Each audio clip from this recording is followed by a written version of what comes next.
ছাদের কিনারায় দাঁড়িয়ে আকাশ যখন বলল, আমি আসছি নীলিমা, একেবারে তোমার কাছে, তখন চারপাশে হইচই পড়ে যায়। নিচে দাঁড়িয়ে থাকা মানুষজন ছুটে আসে তাকে থামাতে, কিন্তু আকাশ যেন কিছুই শুনছে না। তার চোখ আকাশে, ঠোঁটে সেই অদ্ভুত হাসি।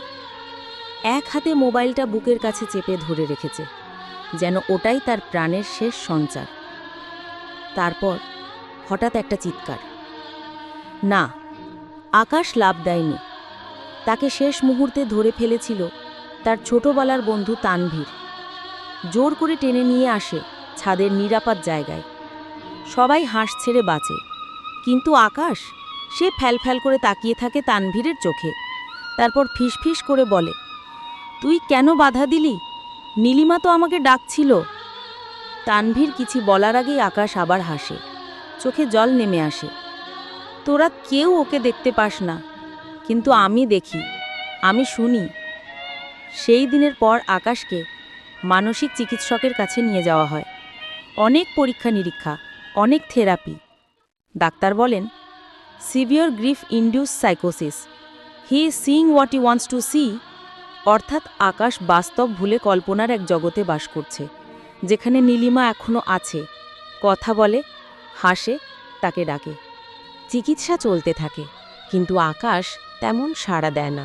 দিনের পর দিন সে এক কোণায় বসে থাকে, মোবাইলটা ধরে, আর শুধু বলে, নীলিমা, তুই কেমন আছিস আজ? আমি তো তোর খুব কাছে চলে এসেছি, জানিস। একদিন বিকেলে হাসপাতালের বাগানে একা বসেছিল আকাশ। হালকা বাতাস, গাছে পাতা নড়ছে। হঠাৎ একটা ছোট্ট চিরকুট তার কোলে এসে পড়ে, যেন বাতাসে ভেসে এসেছে। চিরকুটে লেখা, ভালো থেকো আকাশ, তুমি যতদিন বাঁচো ততদিন আমি আকাশে থাকব তোমার জন্য, কিন্তু এখন তোমার বাঁচাটা জরুরি, আমার জন্যই, নীলিমা। আকাশ অবাক হয়ে চেয়ে থাকে। সে কাঁদে না, চিৎকারও করে না, শুধু চোখ বন্ধ করে বলে, তুই এখনও আছিস, তাই না, আমার ভেতরেই। সেদিন সন্ধ্যায় প্রথমবারের মতো সে নিজে থেকে ভাত খেল, ওষুধ খেল, চোখে একটা শান্তির রেখা ফুটে উঠল।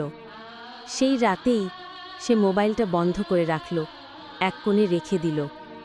আর ধীরে ধীরে আকাশ শিখে নিল, প্রেম শুধু থাকার নাম না, কখনো কখনো হারিয়েও থাকার নাম।